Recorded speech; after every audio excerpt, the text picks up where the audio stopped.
တာမန်ဇမင်းသားတွေဝယ်မစည်းနိုင်တဲ့တိန်းတောင်းချီတန်တဲ့ EV ကားစီးပြလိုက်တဲ့အောင်စဘူးအခုခါမှာတော့အောင်စဘူးကတာမန်ရိုးရိုးကားမျိုးမဟုတ်ပဲမြန်မာငွေ3,500ကျော်တန်ဖိုးရှိတဲ့အဆင့်မြင့်စိန်ခံ EV ကားကြီးကိုဝယ်ယူစီးနှင်းလိုက်ပြီးဖြစ်ပါဒီလိုမျိုးဒိတ်ဒိတ်ကျဲတတိတွေသာစီးနိုင်တဲ့ကားမျိုးကိုစမ်းရည်မို့တို့ဖိုးချစ်တို့လိုနာမည်ကြီးဝါရင်မင်းသားကြီးတွေတောင်မှမစီးနိုင်ကြသေးပါဘူးပြီးခဲ့တဲ့နှစ်အထိမထင်မရှားဇမင်းသားလေးဘဝကနေအခုလိုမြန်မာနိုင်ငံရဲ့အမှုပညာကြီးအများဆုံးအောင်မြင်ဆုံးရုပ်ရှင်မင်းသားအဖြစ်ကိုရောက်ရှိလာတာကသူ့ရဲ့ထူးခြားတဲ့စမ်းနဲ့ပရိသတ်ပေါ်မှာထားတဲ့အလေးထားမှုတွေကြောင့်ပဲဖြစ်ပါတယ်လက်ရှိမှာလည်းအောင်စဘူးပထမဆုံးခေါင်းဆောင်အဖြစ်ပါဝင်ထားတဲ့အညိုအတေးရုပ်ရှင်ဇာတ်ကားကြီးဟာဆိုရင်ရုံဝင်ငွေအထူးကောင်းမွန်နေပြီးတော့ကြည့်ရှုအားပေးသူအလွန်များပြားနေပါတယ်ဒါအပြင်မကြခင်ရိုက်ကူးမဲ့ကုန်းပေါင်ခေတ်နန်းတွင်းဇာတ်ကားကြီးမှာလည်းစင်ကူမီနီယာကနေအကြီးကပါဝင်တရုပ်ဆောင်ဖို့ရှိနေပါသေးတယ်ဒီလိုဇာတ်တိုက်ဆိုသလိုအောင်မြင်မှုတွေရရှိနေတဲ့အတွက်အောင်စဘူးရဲ့ဝင်ငွေကလည်းတိန်းတောင်းချီရှိနေတာပါအခုလိုတန်ဖိုးကြီး EV ကားကြီးကိုထဲထဲဝါဝါဝယ်ယူစီးနှင်းနိုင်တာက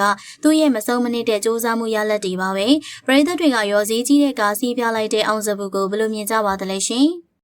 အရင်လိုမလားတော့ပဲဦးမင်းသွားတဲ့ဗီဒီယိုဖိုင်ကြောင့်လူပြောများနေတဲ့ဖွဖွေမကြသေးခင်ကထွက်ပေါ်လာတဲ့ဗီဒီယိုဖိုင်တစ်ခုမှာဖွဖွေတယောက်အရင်လိုမလားပါတော့ပဲဦးမင်းရင်ရော်သွားတယ်ဆိုပြီးတော့လူပြောများနေကြတာပါဒါပေမဲ့ဒီရုပ်ပိုင်းဆိုင်ရာပြောင်းလဲသွားရခြင်းရဲ့နောက်ွယ်မှာတော့တကယ်ကိုရင်နာစရာကောင်းတဲ့မိသားစုအဖြစ်မှန်နေရှိနေပါတယ်တကယ်တော့မင်းသမီးဖွဖွေဆိုတာအလားပါကိုအလွန်မြတ်နိုးပြီးတော့အမြဲတမ်းတသက်ရရချစ်စရာကောင်းအောင်နေထိုင်တတ်သူတူပါဒါပေမဲ့နိုင်ငံရေးအခြေအနေတွေကြောင့်တိမ်းရှောင်နေရချိန်မှာချေရတဲ့ဖခင်ဖြစ်သူကွယ်လွန်သွားခဲ့ရပြီးတော့ဖခင်ရဲ့နောက်ဆုံးခရီးနာရေးကိုတောင်ကိုရိုင်းကိုကြားလိုက်ပါပို့ဆောင်ခဲ့မရခဲ့ပဲနဲ့လွဲချော်ခဲ့ရပါတယ်ဒီလိုပူဆေးတော့ကတွေကြားတဲ့ကနေကျန်ရည်သူမိခင်နဲ့မောင်လေးရဲ့မိသားစုစာဝတ်နေရေးအတွက်အနုပညာအလုပ်တွေကိုကျိမ့်မိတ်ပြီးတော့ဆက်လက်လုပ်ကင်ခဲ့ရပါတယ်ဒါပေမဲ့ကန်ချမာကဖူးဖွေးပေါ်မှာထပ်မံပြီးတော့ရက်ဆက်ခဲ့ပြန်ပါတယ်ပြီးခဲ့တဲ့နေ့အကယ်ဒမီစုဝေးပွဲကျင်းပနေတဲ့ကာလမှာပဲမထင်မဲ့ပဲဖူးဖွေးရဲ့တဦးတည်းတော့မောင်လေးဖြစ်သူဟာထပ်မံပြီးတော့ကွယ်လွန်ဆုံးရှုံးခဲ့ရပါတယ်တိုးတောင်းလာတဲ့အချိန်ကာလလေးအတွင်းမှာမိသားစုဝင်အရင်